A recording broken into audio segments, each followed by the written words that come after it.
I'm Mason Mount. You're listening to the London is Blue podcast.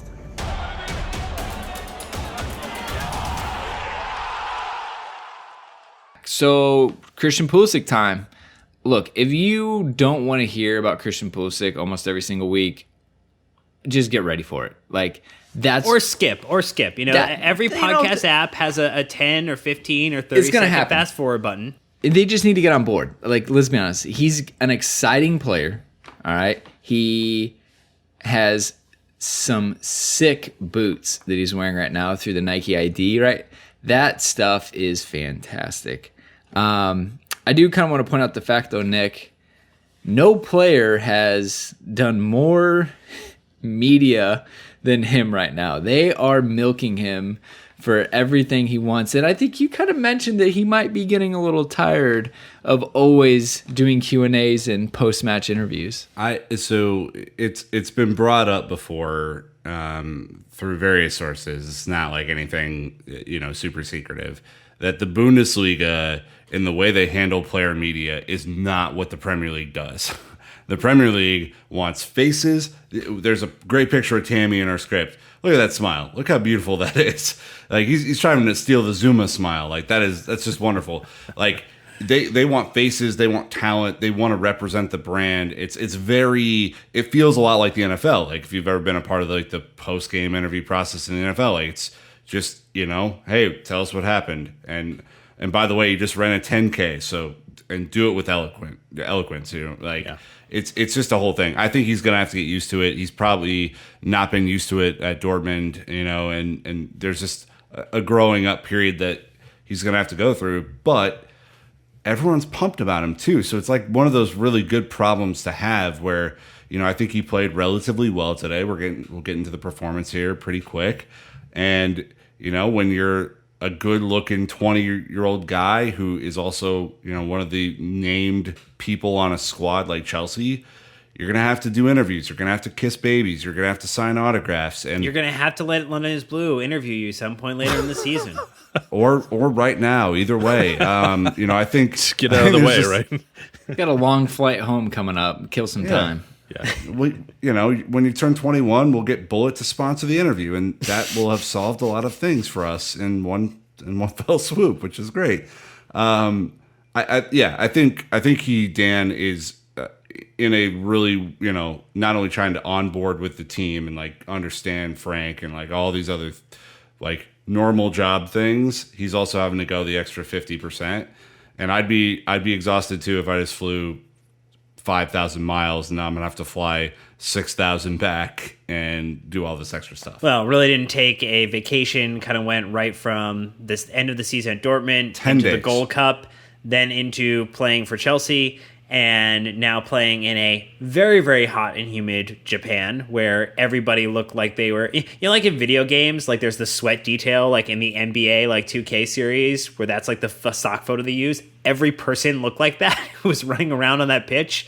I saw David Luiz's scalp for the first time ever. I was like, oh my God. It's melting. But I think ultimately, where he did have a good game, good interchange, good ability to take the ball forward. Where he had an opportunity, it was in front of goal, and that's going to come with time. I think Nini made a call out, which I thought was fair, is that Christian is a little bit of a project player for Chelsea. He is not necessarily, like many other players on the squad right now, is not the finished article. We've bought into someone maybe a little earlier than we would typically. We kind of have seen us in the past maybe go after someone who's 23, 24, 25, really about to transition right into the best part of their career. We're getting Pulisic much earlier than that. Still some opportunity with getting those shooting boots good to go. And I think ultimately that's something where having someone like Frank Lampard, like Jody Morris, who can go coach him behind that, build him up, and kind of see his career as a player accelerate because of that is going to be really, really exciting. I mean, I wouldn't be surprised if he starts the season in the Premier League just because of a depth situation, right? If we're actually probably very close in this match to what we could see in the opening match outside of center back. I think you potentially could see a different individual, different pairing there. I think then the only other place is maybe striker. So you're looking at maybe 2 max 3 changes to this lineup, and that is going to be your lineup to start versus United. Yeah. What about the Community Shield? Come on. Just kidding. Super Cup. Mike, Super Cup? from, I guess, like a performance standpoint as well, he's only going to grow with minutes. He's still settling. New team, new level. Like I said, travel's involved, but I mean, it's hard not to be optimistic, especially as an American. Yeah. No, I mean, again, I think we've talked about this in the past, and to actually have a player of his caliber wearing the Chelsea kit and getting, the chance to see an American starting for Chelsea is huge. I mean, previously we have, I remember it used to be a big deal when Dempsey was playing at Fulham, right? And now this is a top club, and it's an American. So it's one of those things that I'm super excited about, and I'm not gonna not be on that hype train, because this is what I have been waiting for as a Chelsea fan, and it just, man, I can't wait. I can't wait for that kit. Announce his number, please. Take my money. Take his money. Here's what I'll say about his performance. I think the finishing obviously can get better.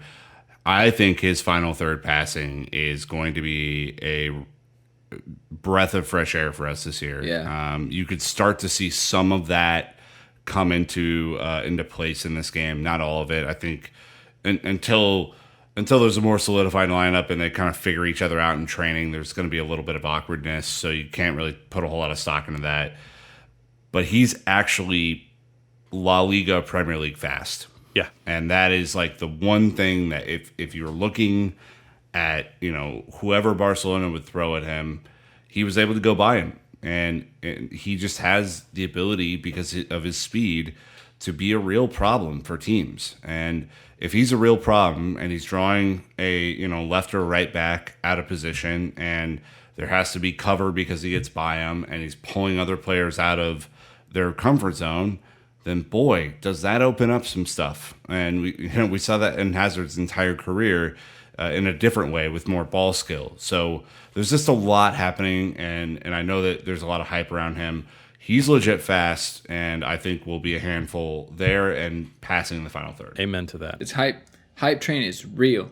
It changes how teams play against us. I think at times we've just not been able to hit teams like Liverpool or some of the speed that we're seeing around the Premier League, and to have some of that again, I think it just is another dimension that we're checking off. Couldn't get to the end line, right? Couldn't beat a man. We just pull up out in the wing and we recycle it back. We didn't really have a lot of, unless Eden, obviously he had an insane amount of take-ons, but outside of that, there's a lot of standing around outside the box. Christian is going to beat a player and then offer something in the final third. So I think that's a huge breath of fresh air.